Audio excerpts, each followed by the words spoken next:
काय होते भगवान बाबा. पिंपरखेड नावाचं गाव घनसांगवी तालुक्यामध्ये आहे. गेवराईच्या पुढं घनसांगवी तालुका लागतो, जालना जिल्हा आहे. पिंपरखेड नावाचं गाव आहे. भगवान बाबांचा मुक्काम तिथं पडला. दुसऱ्या दिवशी सकाळी सगळ्या गावातल्या लोकांना कळलं, सगळ्या परिसराला कळलं. भंडाऱ्याचा कार्यक्रम आयोजित केला. भगवान बाबांचं कीर्तन आयोजित केलं. कीर्तन झालं. भगवान बाबांना मंदिराच्या पुढं असं ओट्यावर एक घोंगडं टाकलं, गादी टाकली, त्याच्यावर एक बेडशीट टाकलं. बेडशीट टाकलं. ऐका बरं, बाबा तिथं बसलेले, त्या गावातली, तिथंही जाऊन आलो मी प्रत्यक्ष, तिथंही जाऊन आलो, कारण मला हे गोळा करायचं होतं सगळं. बाबा तिथल्या म्हाताऱ्या माणसांनी सांगितलं, खरं आहे म्हणले, बरोबर आहे, अगदी अगदी. आता 3 वर्षापूर्वी ती बाई गेली. त्या गावात तेव्हा 1965ला 22 वर्षाची एक तरुणी होती. 22 वर्षाची तरुण मुलगी. इकडं आहे का माया, दुसऱ्याकडे बघू नका एकमेकीकडं. मी फार महत्त्वाचं सांगायला, आयुष्यात ऐकायला मिळणार नाही तुम्हाला पुन्हा. हां हां हां, नीट आहे का. कुठं बी बसलं की आपलं एकमेकीला बोलणंच चालू असते. ते आमचे बाबा म्हणायचे बघा, सारखं म्हणायचे, मला म्हणायचे बाबा, मी म्हणायचं बाया बाया काय बोलतात कीर्तनात बी, कीर्तनात बसल्यास तरी सोडावं की. ते आता ते बाबा म्हणायचे कीर्तनामध्ये आमचे, ते म्हणायचे, मला म्हणायचे, बंडोपंत 40 बैलगाड्या सोनीहुऱ्याच्या माळाला अशा चालू लागल्या तर त्यांच्या चाकाची खडखड आणि 2च बायाची बडबड सारखी असते. विठाला विठाला विठाला विठाला विठाला विठाला विठाला. तिकडून 22 वर्षाची मुलगी, गावातली माझी एक बहीण, ती 1965 रोजी पंगती बसल्यात आणि त्या पंगतीत आली बुवा. चिरकतच आली, हसायची चिरकायची. वेड लागलं होतं तिला, वेडी होती ती. तिचं नाव होतं, 22 वर्ष तिला गाव म्हणायचं वेडी भामी. त्या गावात वेडी भामी, अरे भामी आली रे, येडी भामी आली रे, पोरं सोरं सगळं म्हणायचे, वेडी भामी आली रे. भामाबाई जायभाई तिचं नाव, भामाबाई, पण तिला भामी म्हणायची सगळी. 22 वर्षाची. माता मौल्यांना ऐका, ह्याच्यात काही नवल नाही, ती वेडी होती. तिला कितीही प्रयत्नानं तिच्या मायबापांनी भाऊभाऊकीने अंगावर कपडा घातला तर वेणीला असलेली रिबीन सुद्धा ती ठेवीत नव्हती. बाकी तर सोडा, अंगावर कुठलाच कपडा ठेवीत नव्हती. हा इतिहास मोठा आहे, हा इतिहास. आणि ती तशीच आली. 22 वर्षाची माझी माऊली, 22 वर्षाची ती बहीण. जर तेवढ्या पंक्तीमध्ये 4 गावचा समाज जमलेला आणि तेवढ्या पंक्तीत जर चिरकत आली आणि हसत आली, लोकांकडे बघून हे हे हे करायची, चिरकायची, इकडून तिकडं गेली पळत. लोक म्हणले यार हुसका तिला आणि तिकडंच धरून न्या पलीकडं. येडी भामी इथं बी आली. महाराज तिकडं गेली आणि तिकडून पळत आली, त्या पंक्तीतून गेली आणि या पंक्तीतून बाबांच्या समोरून अशी या कॅमेऱ्याच्या जवळ तिथून जायला गेली, अशी पळत तिकडून जायला गेली. तिथं उभारून बाबाकडे बघून हसली. हां, बाबांनी बघितलं तिच्याकडं आणि बाबांनी, संतांची नजर, नुसती नजर पडावी, नजर, बाबांची नजर तिच्यावर पडली. ती उभा राहिलेली, मागं माणसं. बाबा म्हणले माणसांना थांबा, थांबा म्हणले, तिला धरू नका. आणि तिनं बाबांकडं नजरला नजर झाली. बाबांना आपल्या खाली जे होता गोनपाट, जे बेडशीट होतं गादीचं, ते असं ओढलं, असं काढलं, असं घेतलं, असं गोळा केलं आणि तिच्याकडे बघितलं. बाबांनी सांगितलं, बाई हे बघ, बाया कशा जेवाल्यात पदर घेऊन. सगळ्या बायाकडं, सगळ्या बायकाकडं बघून वागावं, जगाकडं पाहून वागावं. बाई अशी का वागतीस. आणि ते बेडशीट तिच्या अंगावर फेकलं. तिनं मचकन धरलं असं. आता ऐका, त्या दिवसापासून ते बेडशीट तिनं घेतलं, बाबाची नजरेला नजर झाली आणि त्या दिवसापासून तिनं जे अंगावर बेडशीट गुंडाळलं, 45 वर्षे ती बाई तिथून पुढं अखंड पंढरीची वारी. ऐका, अखंड पंढरीची वारी केली. मरेपर्यंत त्या बाईनं दुसरा कपडा नाही घातला. एक बेडशीट फाटलं की दुसरं इथं बांधायची असं गळ्याला, आणि इथून इथपर्यंत पायापर्यंत ते बेडशीटच. आयुष्यभर बेडशीटातच राहिली. 45 वर्षे पंढरीची वारी केली, 45 वर्षे पैठणची वारी केली. नीट ऐका. आणि सगळं गाव नाही, सगळा परिसर तिला हरिभक्त परायण भामाबाई महाराज म्हणू लागलं. सगळ्या डॉक्टरांनी सांगितलं होतं हिच्या मेंदूवर परिणाम झाला, ही कधीच सुधारणार नाही. संतांची नजर जर कदाचित आमच्यावर कधी पडली, संतांची दृष्टीपात जर संतांचा झाला ना, आयुष्य बदलून जाईल. अनेकांचं बदललंय. एका मिनिटासाठी वाल्याची संगती नारदाशी झाली, आयुष्य बदलून गेलं. हरिपालाची संगती ज्ञानोबारायांशी एका मिनिटाची झाली, आयुष्य बदलून गेलं. काय सांगू. म्हणून तुका म्हणे माझी तुम्हा संतांवरी ओझे. असा एक साधक कुठला दादांसारखा म्हणाला. पण संत असतेत कसले ऐका आता. संत ओळखू येत. चातुर्य लपवी महत्व हरवी पिशेपण मिरवी जगा माझी वाचस्पतीचे निपाडे सर्वज्ञता जरी जोडे परी महिमे भेने दडे महिमे वीन. संत ओळखूच येत नाहीत. काय कळतंय आम्हाला. आयुष्यभर एका ताटात बसून खाल्लेली माणसं, एका ताटात जेवलेली माणसं निवडणुकीच्या वेळी सकाळी उठून दुसऱ्यालाच मतदान जर करत असतील काय कळतंय. सकाळी एकाच्या गाडीत जातेत, नाश्ता दुसऱ्याचा करतेत, तिसऱ्या पार्टीचं दुपारी खातेत, चौथ्या पार्टीचं संध्याकाळी जेवण करतेत आणि दुसऱ्या दिवशी उठून पाचव्यालाच मतदान करून निघून जातात. काय कळतंय आपल्याला. आयुष्यभर सोबत राहिलेली माणसं सुद्धा धोका देऊन जातात. नाही कळत या जगाचं. काय कळतंय. संत कधी कळावेत. कळत नाहीत. भल्या भल्यांना संत कळले नाहीत. संत नव्हती जगा माणसाच्या सारखे. नसतात संत, दिसतात माणसातच असतात. माणसासारखेच दिसतात पण नसतात माणसासारखे. ते संत असतात. ऐका दादांनो, तुकोबारांना प्रश्न विचारला. संत जाऊ द्या, लोकांचं कशाला सांगायचे. कथेहून येत होतो उदगीरवरून. मला वाटतं इथले हे माळहिवऱ्याचे एक 5-6 जण तिथं कथा 2-3 वर्षे केली. त्यामुळे सगळ्यांचे संबंध आले.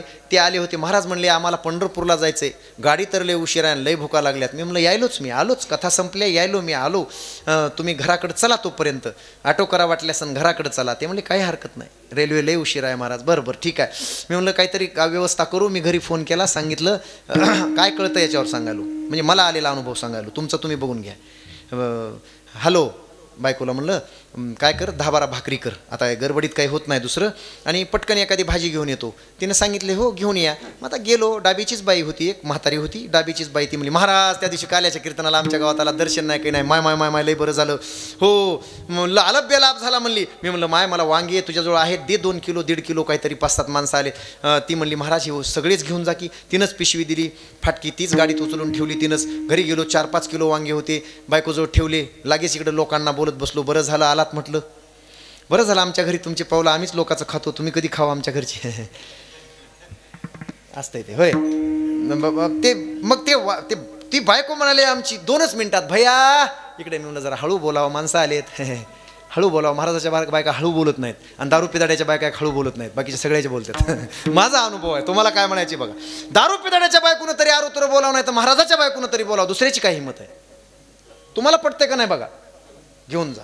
अगदी बरं माझे अनुभव आहेत. बरं मोठ्यानं मी असं केलं, इकडे गेलो म्हणलं जरा हळू बोलावं, आपण वारकऱ्याच्या घरचे आहोत. ठीक आहे. पुन्हा म्हणली भैया इकडे ये र. रागवून गेली.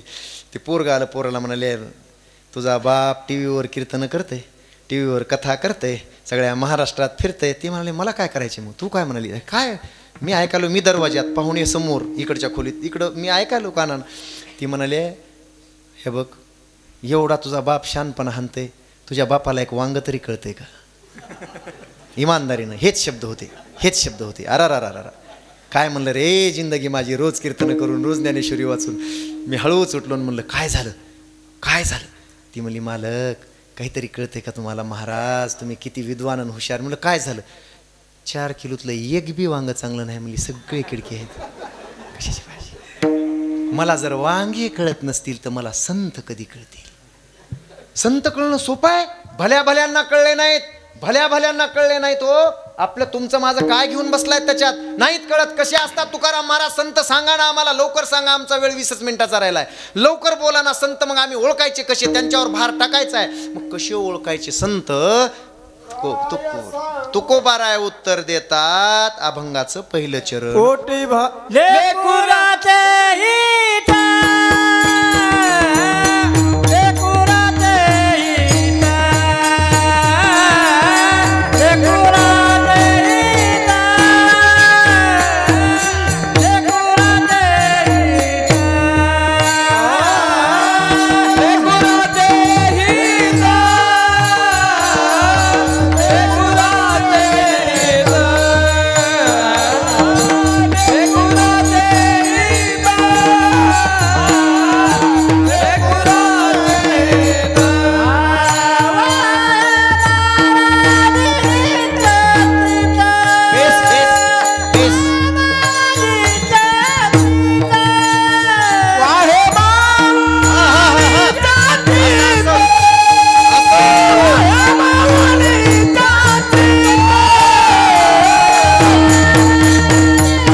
देवाचं पहिलं चरण, शेवटाकडून सुरुवात.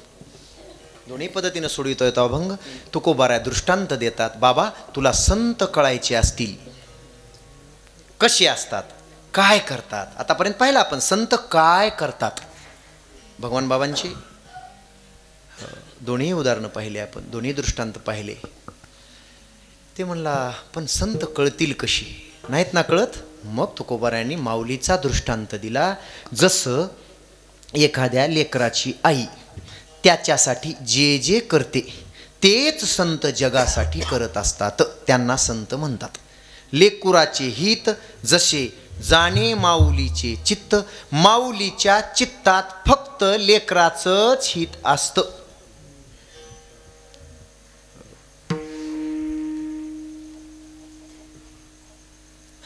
मातेची या चित्ती अवघी बाळकाचीच व्याप्ती, दुसरं काहीच नसतं.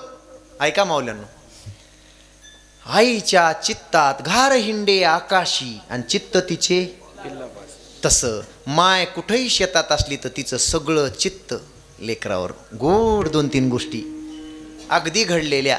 परवा 5-6 दिवसापूर्वी नाशिक ते पुणे रोडवर एक गोष्ट घडली. ऐका, माऊलीच्या चित्तात लेकरू किती बसलेलं असतं, किती असतं. नाशिकवरून अल्टो नावाची गाडी पुण्याच्या दिशेनं जात असताना नाशिकपासून 40 किलोमीटर अंतरावर अपघात झालाय 6 दिवसापूर्वी. ॲक्सिडेंट झाला आणि त्या ॲक्सिडेंटमध्ये समोर बसलेले दोन्हीही मेले.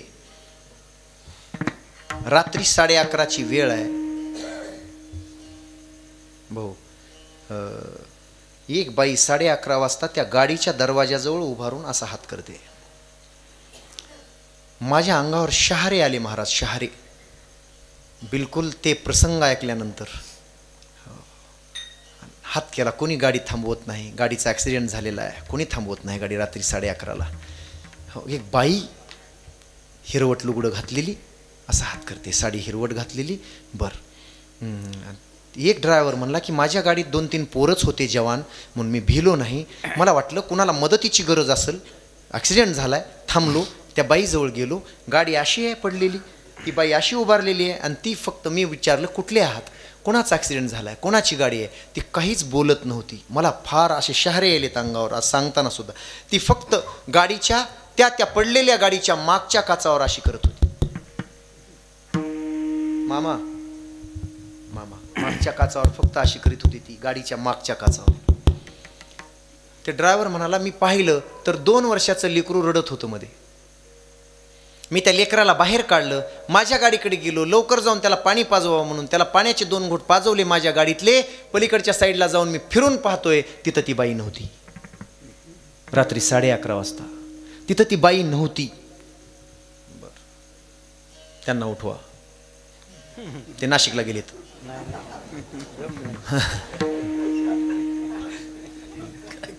का कल्याणला गेलो, माझी हुंडी होईल, भिवंडी म्हणालो. ऐका माय बापू, नाही असते काही जणाला दिवसभराचा थकवा असतो, काम असते, दोष नाही त्यांचा. आम्हाला कधी कधी कीर्तन करता करता मी झोपलेलो आहे काही वेळ. होतंय तसं. तिकडून पाणी पाजून आणलं लेकरांना. त्या बाईकडे येत होतो तेव्हा ती बाई दिसली नाही. माझ्या मागे ते 2 पोरही उतरून आले.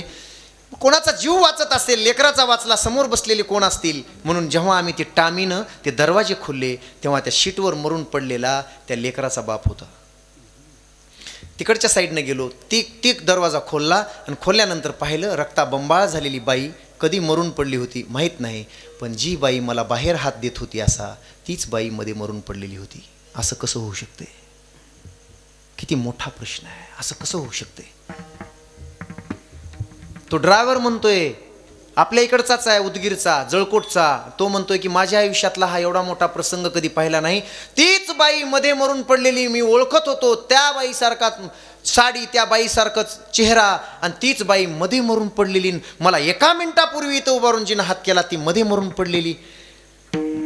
तो म्हणला मला फक्त एक कळलं की ती मेल्यानंतर सुद्धा तिचं लेकरू जे रडत होतं तेवढ्या जंगलामध्ये लेकराची सोय लावण्यासाठी आई मेल्यानंतर सुद्धा आपल्या लेकराची सोय लावण्यासाठी जिचा आत्मा मरून सुद्धा तळमळत होता लेकरासाठी, त्याला आई म्हणतात. ती माऊली असते. मरून सुद्धा जी लेकराची सोय लावते, मेल्यानंतर सुद्धा माझ्या लेकराचं चांगलं झालं पाहिजे हा तिचा आत्मा तळतळत असतो, त्याला आई म्हणतात. ऐका, पुढे फार गोड उदाहरण देणार आहे. हे झालं आताचं ताजं उदाहरण. लेकुराचे हित जाणे माऊलीचे चित्त. 1665 छत्रपती शिवरायांचा दरबार आहे का नाही. अभंगाच्या बाहेर जायचं नाही महाराज, एका मिनिटानं सुद्धा जायचं नाही, पण इतकं सोपं कीर्तन करायचं. आमचे आदरणीय ज्ञानोबा माऊली महाराज नेहमी म्हणायचे आम्हाला, एवढं सोपं करून सांगा पण अभंगाच्या बाहेर जाऊ नका. तुमच्याकडे भरपूर आहे पण बाहेर जाऊ नका. तिथंच बसलं पाहिजे प्रत्येक दृष्टांत, प्रत्येक उदाहरण. तुम्हालाच ज्या गोष्टी कळत नाही त्या लोकांपुढं कशाला मांडता. असं हलकं फुलकं कळलं पाहिजे, हृदयात शिरलं पाहिजे. रायगड कधी पाहिला नव्हता त्या बिचारीनं. पहिल्यांदाच एका लेकराला जन्म दिला होता. 1.5 महिन्याचं लेकरू घरी होतं. गडापासून म्हणजे रायगडापासून रायगडवाडी नावाचं गाव खाली 4 किलोमीटर अंतरावर आहे. आणि तिथली ती हिरकणी, आताही तिथल्या बाया ताक विकायला, दही विकायला गडावर आताही असतात, तेव्हाही जात होत्या. पण तेव्हाचा रायगड काय पाहायचे महाराज. आणि त्या रायगडावर छत्रपती शिवरायांचा दरबार आणि तिथे दही विकायला ही हिरकणी त्या बायांबरोबर गेली. पाहता पाहता पहिल्यांदा गड पाहत होती. 1200 एकरमध्ये विस्तारलेला गड पाहता पाहता हिरकणीला आश्चर्य झालं, आश्चर्य वाटलं. हे कधी पाहिलं नव्हतं हिरकणीनं. आणि पाहता पाहता ती विरवून गेली. पाहता पाहता मग्न होऊन गेली, विसरली. विकता विकता बाया सगळ्या सोबतच्या बायका निघून गेल्या खाली आपल्या आपल्या घरी. हिरकणी तिथंच थांबली. खटाखट गडाचे दरवाजे बंद झाले. 6 वाजले. दिवस मावळला आणि हिरकणीला पुन्हा जाग आली. पुन्हा अरे माझा बाळ खाली, माझा बाळ, मी दिवसभर इथंच कशी. हे पाहता पाहता मी विसरून गेले, आठवण विसरून गेले बाळाची. पण बाळ कसा करत असेल, त्याचा जीव निघून जाईल. सांगोजी काटकर नावाचे त्या मुख्य दरवाज्यावर एक पहारेकरी होते. त्यांचे पाय धरले आणि सांगितलं, माझं 1.5 महिन्याचं बाळ पाळण्यात आहे, तुमच्या पाया पडते, मला खाली जाऊ द्या हो. आई सांगायलो, माऊली सांगायलो, खाली जाऊ द्या हो, मला पाया पडते तुमच्या मी. हो, हात जोडत होती, तळमळत होती, रडत होती, अश्रू गळत होते. काटकरनी सांगितलं, बाई हे पाहिजे तर तुझं चहा पाणी, जेवण, झोपण्याची व्यवस्था सगळ्या गोष्टी करून देतो. एकदा गडाचे दरवाजे बंद झाले की पुन्हा उघडण्याचा आम्हाला हुकूम नाही राजांचा, मी काहीच करू शकत नाही. ती म्हणली, कुठून जाता येईल का बाई.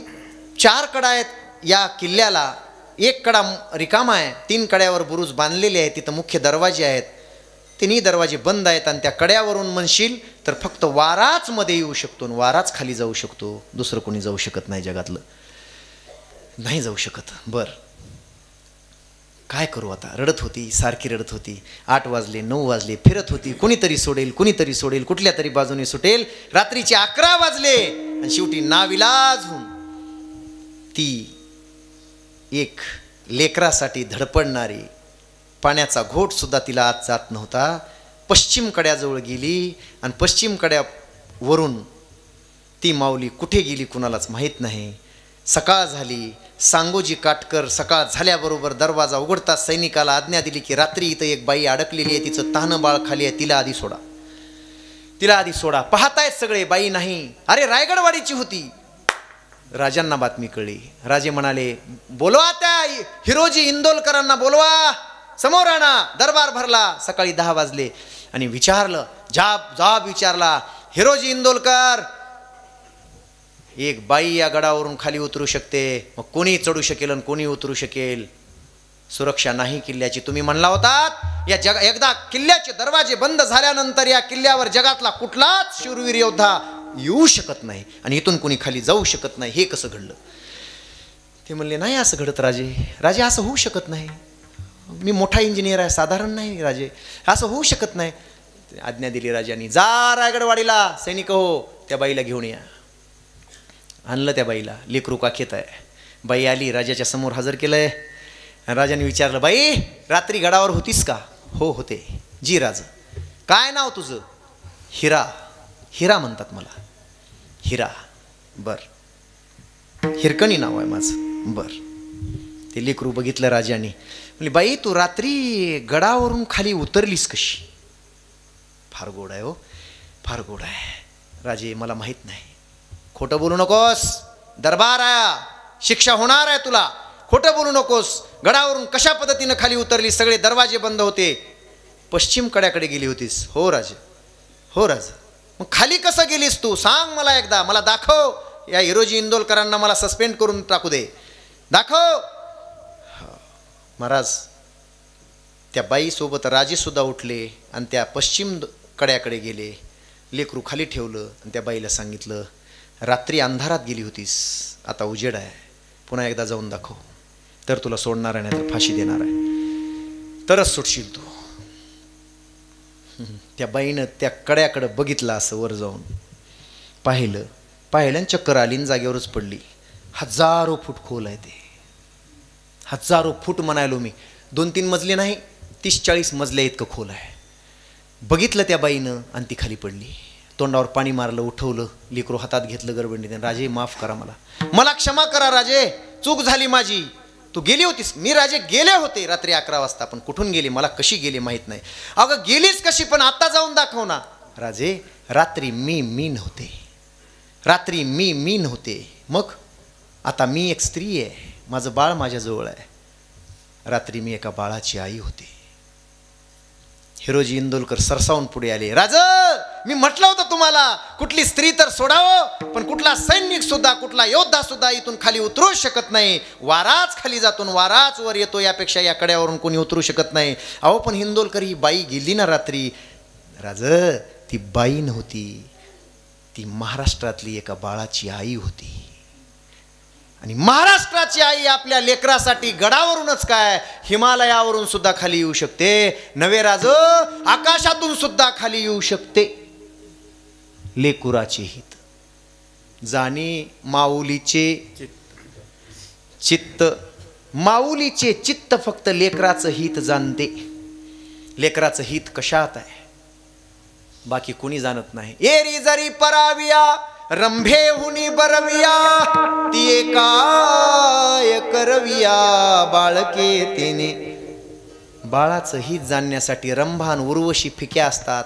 एखाद्या होऊ नये. तुम्ही वैद्यनाथाच्या पायरीला गेला असाल, पहा जरा लक्ष करून. हो, वर्षभर केस धुतलेले नसतील, एवढे फुगलेले आहेत. पहा जरा, कधीतरी पाहत जा. समोर बसले ती वैद्यनाथाच्या पायरीला, समोर बसल्यात 1-2 बाया, तुम्हाला दिसतील उद्या गेलात तरी. तिच्यासोबत तिचे 2-3 लेकरं आहेत. माता मौल्यांनो, लेकरं आहेत, उघडे नागडे, त्यांचे केस विचकलेले आहेत. महिन्यापासून त्यांना अंघोळ आहे का नाही माहीत नाही. त्या बाईला रगतपिती फुटलेली आहे. तिचा चेहरा पहा एकदा. पण ऐका ऐका ऐका, ते कसलंही बिना आंघोळीचं बाळ असलं ना, तिथंच ते मागत फिरतेत लेकरं. आणि कसलंही बाळ असलं आणि तिथं कितीतरी सुंदर सुंदर स्त्रिया, महाराष्ट्रातल्या किती सुंदर हिरोण्या. मागे त्या पिक्चरची शूटिंग, हळद रुसली कुंकू हसलं, ह्याची शूटिंग करण्यासाठी त्या अलका कबूल वगैरे वगैरे भरपूर हिरोईन तिथं आल्या होत्या. आणि त्या गरीब लेकरांना कपडे वाटत होत्या. त्या गरीब लेकरं पाहून त्यांना दया उत्पन्न झाली, त्यांना पेढे वाटत होत्या, बॉक्स देत होत्या पेढ्याचे. ते लेकरं तिथपर्यंत गेले. त्या मुख्य दरवाजापासून लेकरं पुन्हा परत आले आणि आपल्या आईला मिठी मारून बिलगून तिथंच तिच्या मांडीवर बसले. त्या रगतपिती फुटलेल्या बाईनं त्या शेंबड्या लेकराचे मटामट 10-12 मुके घेतले. मी पाहिले. कसलंही लेकरू असू द्या, हो, कसलंही असू द्या म्हणतो. जैसे तैसे बाळ पाळीये माते, आंधळे पांगळे मुखिया नरगड, जैसे तैसे बाळ पाळीये माते. कसलं वे असू द्या हो. खरं सांगा, त्या बाळाला तरी वाटतंय का हो बाळ असेपर्यंत बाळाला तरी वाटतंय का माझ्या मायला रोग झालाय, माझी माय नकटी आहे, माझी माय काळी आहे, माझी माय गरीब आहे, माझी माय विधवा आहे? अजिबात नाही. त्याच्याजवळ कसली हिरोनी ऐश्वर्या राय नाही. कुणी जगातली सम्राटनी कुठली एखादी आणून उभी करा, कुणी उभा करा, किती सुंदर, ते आपल्या आईकडंच जाते. तिच्या बाजूच्या हिरोनीकडे जात नाही, आईकडंच जाते. बाळ असताना पण 4 तांदूळ डोक्यावर पडले. पहिली ये बाळ दसे, आई बा हेची पिसे, मग स्त्री मांसाते भुलून जाय. एकदा बाई घरात आली की मग आई गेली. हो, आई आई आई आई करणार. बाईच्या मागे लागलं, आईला विसरलं बिलकुल. ऐका माय बापू, 10 मिनिटावर आलंय. त्या हिरकणीला विचारलं. ती म्हणाली, रात्री माझ्या पुढे मला दुसरं काहीच दिसत नव्हतं. कुणाचा गड मला पाळणा आणि त्या पाळण्यातलं फक्त माझं बाळ, दिवसभर उपाशी असलेलं बाळ दिसत होतं. राज, मला कुठला कडा माहित नाही, कोणता पश्चिम कडा. आणि इंदोलकर म्हणाले, मी म्हणलं होतं महाराष्ट्रातली माय, महाराष्ट्रातली आई आपल्या बाळासाठी काही करू शकते. ती महाराष्ट्रातली आई आहे राज, पण शिक्षा तर झाली पाहिजे. राजाने सांगितलं, चला दरबारात. सांगितलं, त्या बाईला उठून उभारलीस, चूक तर तुझी झालेली आहे, तू गड उतरून खाली गेलीस, ही चूक आहे तुझी, तुला शिक्षा झाली पाहिजे. काय शिक्षा देणार? आणि तिला उठवलं, तिला विचारलं, काय नाव म्हणालीस? हिरा. हिरा, हिरकणी. सांगितलं, इंदोलकर, जसे 3 दरवाजे बांधले, 3 बुरुज, तसा तिथं पश्चिम कड्याहून जिथून ही उतरली तिथे एक उतुंग बुरुज बांधा आणि त्या बुरुजाला नाव देऊन टाका हिरकणी बुरुज. हिचं नाव अजरामर राहिलं पाहिजे. ही माझ्या महाराष्ट्राची आई आहे, ही माझ्या महाराष्ट्राची माय आहे, ही माझ्या महाराष्ट्राची माऊली आहे. आणि जोपर्यंत चंद्र सूर्य आहे तोपर्यंत हिचं नाव राहिलं पाहिजे. ही तिची शिक्षा. बाई, तुझ्या काखेतल्या लेकराचं नाव काय नाही, उग बाळ बाळ म्हणतात सगळे. मग ऐक, बाळ नाव नसते, ऐक आता. ज्या बाळासाठी तू एवढी मोठी झुंज दिलीस त्याचं नाव मी ठेवतो, झुंजारराव. त्याचं नाव ठेवलं झुंजारराव मोहिते. लेकरासाठी हे करते. यायचंय अलीकडं, अंबाजोगाईला यायचंय? येऊयात. मला फार छंद आहे फिरण्याचा, असे ताजे उदाहरणं गोळा करण्याचा. मी आता आज तुम्हाला, मी 7 दिवस आईवरच कथा करतो, आईवरच, नुसती आईच सांगतो. 7 दिवस आईच, सगळ्या शास्त्रापासून, श्रावण बाळाच्या आईपासून आत्ताच्या आईपर्यंत. या अलीकडे, इथं या. 15-20 वर्षापूर्वी इथं तुमच्या अंबाजोगाईला. ज्यांना महाराष्ट्र, मला दुसऱ्या चरणाकडे जायचे आता, लक्ष द्या सगळे भजनी मंडळ. इथून दुसऱ्या चरणात प्रवेश करायचा आहे आता सांगून. लेकुराचे हित जाणे माऊलीचे चित्त, ऐका. का का आता दुसरं चरण येणार आहे. मला वाटते 1996-97 गोष्ट आहे बहुतेक. माझी मावशी त्याच गावात आहे, त्यामुळं 11 वाजले. तुमच्यात वाजली, माझ्यात अजून 3 मिनिट कमी आहेत. बरं वाजू द्या, वाजू द्या. बरं, महाराजाच्या समोरच 11 वाजे. मलाही सवय नाही, 5 मिनिट सुद्धा मी कुणाची आगाव घेतणार आहे भाऊ, अजिबात नाही. एवढा दृष्टांत पूर्ण करणार आहे, जाग्यावर स्टॉप. 1995-96-97चा काळ असेल. ज्यांना भारत सरकारने डॉक्टरी क्षेत्रामध्ये उत्तम काम केल्याबद्दल एक फार मोठा पुरस्कार दिला. कोणता? पद्मश्री. पद्मश्री नावाचा पुरस्कार दिला. डॉक्टर तात्याराव लहाने. त्यांच्यावर पिक्चरही निघाला आहे. पिक्चरही पाहून घ्या एकदा, सत्य घटनेवर आधारित. आणि त्यांच्या घरातच मावशी असल्यामुळं मला ते सगळं माहीत आहे. हां, ते काही दिवस घाटनांदूर, अंबाजोगाई नोकरीला होते ना, इथं नोकरी केली. एके दिवशी पोटामध्ये फार कळायला लागल्या, फार दुखायला लागलं, दोन्ही बाजूने एवढं दुखायला लागलं. आधी 4 दिवसापासून ताप आला, थोडा थोडा उलट्या झाल्या, आणि एका दिवशी खूपच दुखायला लागलं. ॲडमिट केलं. साधारणतः सोनोग्राफी होती ती तेवढी केली, पूर्ण केली. ते डॉक्टर म्हणाले, एवढं काही समजत नाही, पण तुम्हाला मोठ्या हॉस्पिटलला जावं लागेल. डायरेक्ट मुंबई गाठली. मुंबईला गेले. चांगल्या डॉक्टरनं तपासलं, सिटी स्कॅन केला, आणि सांगण्यात आलं डॉक्टरच्या, तात्याराव लहानेच्या दोन्हीही किडन्या फेल आहेत. 10-15 दिवस, महिन्याभराचा सोबती. मग काय करावं लागेल? एवढा चांगला माणूस, ज्यांचे डोळे परळीत दुरुस्त झाले नाहीत, अंबाजोगाईत दुरुस्त झाले नाहीत, ज्यांचं ऑपरेशन झालं नाही, लातूरला झालं नाही, जालन्याला झालं नाही, तात्याराव लहानेनी ज्या डॉक्टरांनी सांगितलं होतं की नजर परत येऊ शकत नाही, हे संपलंय, तर त्यांचे सुद्धा ऑपरेशन सक्सेस करून दिलेत त्या माणसानं. म्हणून पद्मश्री नावाचा पुरस्कार भारत सरकारनं दिला. ऐका, काय करावं? त्या कलकत्त्याचे डॉक्टर बोलवले, त्यांनी सांगितलं की वाचू शकतो, पण किडनी तेव्हा कोणी देत नव्हतं. किडनी म्हणलं की घाबरायची माणसं. किडनी देत नव्हतं. किडनी द्यायला कोणी तयार असेल तर सहज गावाकडे निरोप पाठवला. गावाकडून बहिणी, भाऊ, आई, वडील आले. सगळ्यांच्या रक्ताच्या चाचण्या घेण्यात आल्या. कोणाचं रक्त दुसऱ्याचं नाही जुळलं, फक्त आईचं रक्त त्यांच्याशी जुळलं. आईला विचारलं, माई म्हणतात त्यांना, माई, आताई, माई, माई तुम्ही किडनी द्यायला तयार आहात का? ती म्हणली, बाबा माझं लेकरू जर वाचणार असेल, एवढ्या जगाला दृष्टी देणार माझा एवढा मोठा डॉक्टर असलेला लेक वाचणार असेल, तर मला काय करायचे? किडनी द्यायला तयार आहे मी एक. पुढं आहे का? ठीक आहे म्हणले. इकडून ऑपरेशन ते खोलायचं, तिकडून इकडच्या बाजूला पडद्याच्या आडवं त्यांचं खोलायचं आणि इकडची किडनी काढून तिकडं बसवायची. आली डॉक्टरची टीम आली. कलकत्त्याचे 2 डॉक्टर आले, मुंबईचे 2 डॉक्टर आले. सुरुवात केली. आणि त्या माईला विचारलं, आता माई आम्ही त्यांची किडनी काढले, खोलले, आता तुमची किडनी काढायच्या, त्यांना बसवायच्या, भीती तर नाही ना वाटत? माई म्हणाल्या, नाही हो भीती नाही, पण तुमच्यातला मोठा डॉक्टर कोण आहे हो? त्यांचं वाक्य होतं म्हणे तेव्हा, तुमच्यातला मोठा डॉक्टर कोण आहे हो? ते म्हणले, आहेत सर, मला जरा त्यांना बोलायचं आहे. बरं, हातात हात घेतला. बाळा, जसे 2 लेकरं आहेत मला, विठ्ठलन तू, हे आपलं विठ्ठलन तात्या, तसा तू माझा मुलगा. हे बघ, माझ्या लेकरासारखा आहेस तू, माझं लेकरूच आहेस तू, तू मोठा डॉक्टर आहेस. हो माय, बोला की, माझी एक इच्छा पूर्ण करशील? हो, आता तुम्ही मला लेकरू म्हणालात, बोला ना माय, बोला, काय इच्छा पूर्ण करू? हे बघ, तुझ्याकडे एकच मागते मी, काही नाही, एका आईची, तुझ्या आईसारखं समज, आणि एका आईची तळमळ आहे, एका आईची कळकळ आहे, कळवळ आहे, कळकळ आहे, एकच कर माझ्यासाठी, एकच कर. माझी एक किडनी काढून माझं लेकरू जर नाही वाचलं, ती जर किडनी खराब निघाली तर दुसरी बी काढून बसव, मला जागेवर मरू दे, माझ्या लेकराला वाचव, माझं लेकरू मरू देऊ नको, तुझ्या पाया पडते. याला काय म्हणायचं? क्या बात आहे.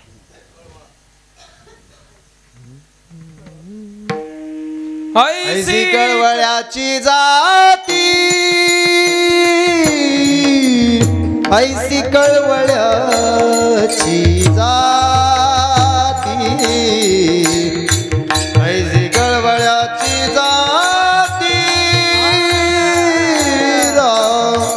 ऐसी कळवळ्याची जाती. टाळा वाजवा की, टाळा वाजवा.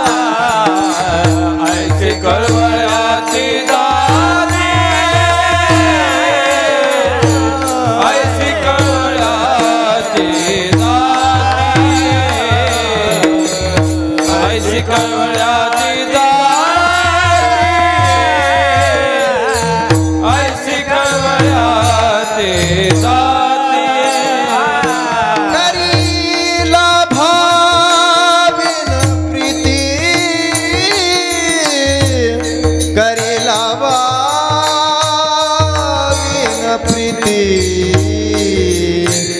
ऐसी कळवळ्याची जाती, ऐसी कळवळ्याची जाती, ऐसी कळवळ्याची जाती, ऐसी कळवळ्याची जाती.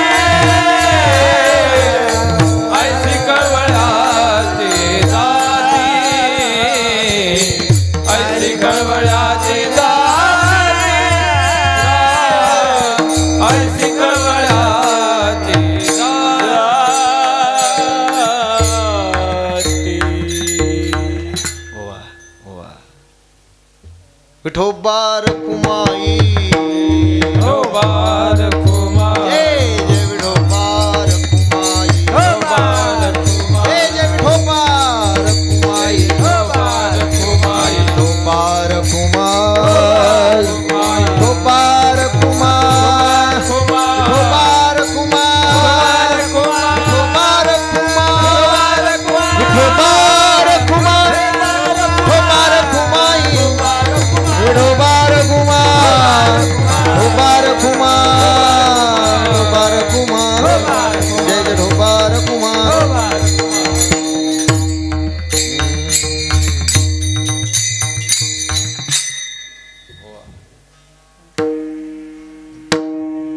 आईसी कळवळ्याची जाती म्हणून करी लाभाविन.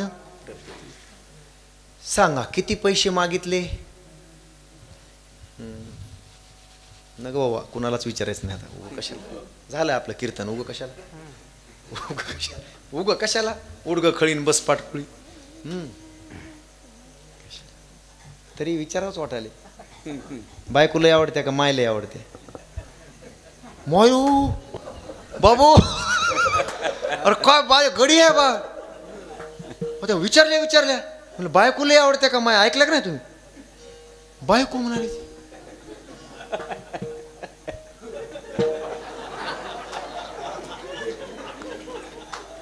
धन्यवाद.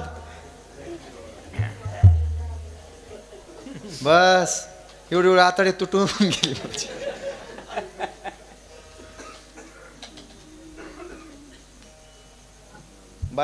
बायकोवर लय खर्च आहे का आईवर लय खर्च आहे? नाही आता सरळ सांगायचं काय नाही, आपण घरचे आहोत. हां, बायकोवर लय खर्च आहे का आईवर? बायकोला साडी भारीची आहे का आईला? बायकोचं भेव वाटते का माईचं?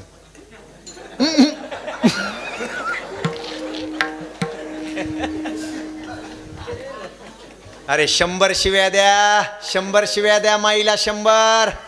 आणि तुम्ही असे पडलेले दिसा रस्त्यामध्ये, टाहो फोडणार, टाहो काळजाचं तिच्या पाणी होणार. आणि तुम्ही बायकोला 2 शिव्या द्या, तुमचं टंगडं मोडून पडू द्या. बराम्याला कडू मला शिव्या देतात. होय हो, खरं बोलायलोय. काय प्रेम करता, काय प्रेम करता.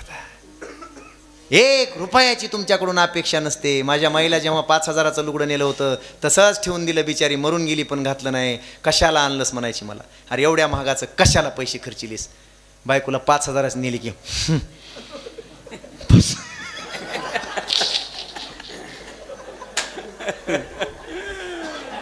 राम राम राम. करून बघा प्रयोग, कसं बघाले सोन आहे तुमचा मेवना. नाही महाराज, एक सांगू, एका मोठ्या शास्त्रकारानं सांगितलंय. एक राजानं विचारलं होतं, काय करतोस रे एवढं झालेलं उत्पन्न? त्यानं सांगितलं होतं, एका खूप मोठा शास्त्रकार होता, त्यानं सांगितलं होतं, हे राजा, हे उत्पन्न झालंय ना, मला हे 4 भाग करतो. ह्याच्यातले एक भाग स्वतःवर खर्च करतो, दुसरा भाग व्याजानं देतो, तिसरा भाग, पोरांनो ऐका, 1 भाग व्याजानं देतो, तिसरा भाग व्याज फेडण्यासाठी वापरतो, कर्ज फेडण्यासाठी वापरतो, आणि 4था भाग खड्ड्यात टाकतो. शहाण्या माणसांच्या लक्षात येते लवकर. म्हणजे राजा म्हणला, काही कळलं नाही मला. काय म्हणले, मी जे उत्पन्न करतो ना, मी कष्ट करतो ना, 1 भाग स्वतःसाठी वापरतो. मस्त राहा, चांगली घड्याळ घाला, सुंदर कपडे घाला. अरे काय कुटवर लेकरन बाळन बायका सजविण्यामध्ये गेलं आयुष्य फाटकं घालून हट. शेवटी कोण विचारित नाही. हां, बोला, कुणाचं लेकरू म्हणलंय, कुणाची सून म्हणले, बोला, तुम्ही बोला, तुम्ही सांगा मला. जाऊ दे आता, मी येत नाही माझ्या ह्याच्यावर, मी बी लय बोलत असतोय बरं. हां, सांगा तुम्ही, तुमच्या सुनानं कधी तुमच्या हाताला धरलंय का? मामाजी, बाबा, मामाजी, माझी इच्छा आहे, तुम्ही लय कष्ट केलेत, बसा जीपीमध्ये आणि चला लातूरच्या मोठ्या दुकानामध्ये आणि तुमच्या मनावर 50,000चे कपडे घ्या. म्हणले कुणाची सून? म्हणले का? मग उठा इथून. म्हणजे होत नाही. आहे तोपर्यंत खर्च करा स्वतःवर. स्वतःला विसरू नका. स्वतःची किंमत विसरू नका. स्वतःचं महत्त्व विसरू नका. खा चांगलं वंगळं, खा चांगलं वंगळं, म्हणजे दुसरं नाही म्हणायला मी. खा म्हणजे चांगलं व्यवस्थित पंचपक्वान्न खा. आहे तोपर्यंत. अरे काय नादाला लागला त्यांच्या लेकरा बाळाच्या? काय करणार आहेत हे? शेवटी काही नाही, हेच वाट बघतील तुमच्या मरणाची. तुम्ही बाजत पडाल ना, त्यावेळी हे म्हणतील, म्हातारं मर विनान वाचू बिदीना. म्हणलेत प्रत्येक जण. खरं आहे हे. पटलं कीर्तन, तुम्हाला पटलं म्हणजे पटलं, विषय मिटला, आता संपला विषय. हां, कोण करते वाटाले? कधी म्हणले असून तुमची? चला बोला, पुढं बसलेल्या माझ्या माता मावल्यानं कधी म्हणल्या का, सासूबाई माझ्या मनावर तुम्हाला 5 तोळ्याचा नेकलेस करायचा आहे? कधीतरी? नेवर, कधीच नाही होऊ शकत नाही. काय पडले तुम्ही? बरा विषय काढला बघा, तुमचं दर्शन घ्यावं. माईच्या तुम्हाला बक्षीस द्यावं. वाढविलं कीर्तन तुम्ही 5-7 मिनिट, पुन्हा वाढविला अजून. नाही बाबा, कधी होत नाही. त्यानं सांगितलं शास्त्रकारानं, एक स्वतःवर आनंदानं खर्च करतो. दुसरा भाग माझ्या उत्पन्नातला दुसरा हिस्सा मी कर्ज फेडण्यासाठी वापरतो. लहानपणापासून ज्या मायबापानं माझी सेवा केली, मी त्यांच्या मांडीवर किती वेळा घाण केली, ज्या मायबापाच्या, माझं थोडं दुखलं तर उचललं त्यांनी, ऑटो केला, धावत पळत रडत पडत दवाखान्यात नेलं, 1 मिनिटाचा उशीर केला नाही त्या मायबापांनी. आजही मी ते पैसे एक हिस्सा माझ्या मायबापासाठी, त्यांचं इतकंही दुखलं खुपलं की जीभ बोलवतो, लगेच दवाखान्यात नेतो आणि लगेच मोठमोठ्या डॉक्टरला दाखवितो आणि सुंदर त्यांच्या मनावर कपडे घेतो, त्यांच्या इच्छा पूर्ण करण्यासाठी दुसरा भाग वापरतो. तिसरा भाग कर्जानं देतो, लेकराबाळाच्या शिक्षणावर खर्च करतो. एक मला अपेक्षा आहे मुद्दल तरी येईल, व्याज नाही आलं तर आलं, किंवा व्याज तरी आलं माझ्या म्हातारपणाला, त्यांच्याकडून मला व्याज जरी मिळालं तरी चालेल. आणि चौथा भाग खड्ड्यात टाकता म्हणजे काय करता हो, त्याने सांगितलं बायकोवर खर्च करतो, बायकोवर खर्च केलेला खड्ड्यातच असतो, कधी परत येत नाही. उत्तर द्यायचे. सांगा, नवऱ्यानं दरवर्षी किती साड्या घेतल्या? माही शपथ तुम्ही म्हणताव का, कधीतरी म्हणताव का की नवऱ्यानं गावात असं सांगताव का बायाला, माझ्या मालकानं मला सुंदर सुंदर साड्या घेतल्या, सुंदर दागिने केले? बापानं 200ची केली तरीही म्हणताव माझ्या बापानं साडी नेसली, गावात फिरताव सगळ्या. नवऱ्यानं कितीही दागिने केले, ऐका, कुठली बायको म्हणल्या का बोलाव तुम्ही 5 तोळ्याचे दागिने केलेत, पुढच्या वर्षी तुमची बायको म्हणल्या का, कधीतरी म्हणल्या का? सांगा मालक 5 तोळ्याचे बस लय केलं तुम्ही माझ्यासाठी, बस आता अजिबात मला काही घेऊ नका म्हणले अशी कधी? म्हणणारच नाही रे, म्हणणार कधीच तुम्ही 100 तोळ्याचे करा, 100 तोळ्याचे करा. काय केलं? खड्ड्यात आहे, खड्ड्यात असू द्या. माय माऊली ईश्वरापेक्षा महान आहे, सकळ तीर्थाची धुरे, जिये का माता पितरे, तया सेवेशी किर शरीरे, लोन कीजे, थोडी तरी सेवा करा. मायबापाची मेवा मिळाल्याशिवाय राहत नाही. एक सांगू, पंढरीच्या पांडुरंगाची कितीही सेवा करा, मेलेले एकदा गेलेले मायबाप कधीच कोणी परत आणू शकत नाही. आणि घरात बसून आपल्या मायबापाची म्हातारपणामध्ये त्यांच्या दुखण्या भाण्यात सेवा करा, पंढरीचा पांडुरंग दारात आल्याशिवाय राहत नाही. तुम्ही वाजवू नका, आमच्या मायबापाची सेवा तुम्हाला कशी बरी वाटेल? मी नाही सांगत, ते नाथ बाबा सांगतायत. जो सांडोनिया माता पिता जाऊन येणे अनिके तीर्था, तयाचेनी तीर्थी पवित्रता, मानिती सर्वथा अनिवार.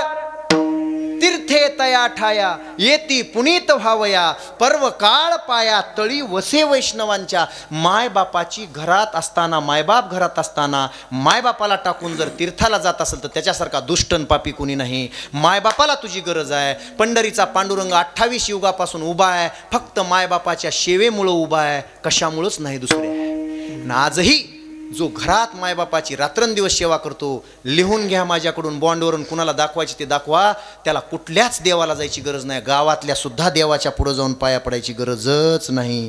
जो मायबापाची सेवा, मायबापाच्या पायाची त्यांची इच्छा पूर्ण करतो, त्या सुपुत्राच्या जवळच जगातले सगळे तीर्थ येतात आणि पुनीत होऊन जातात.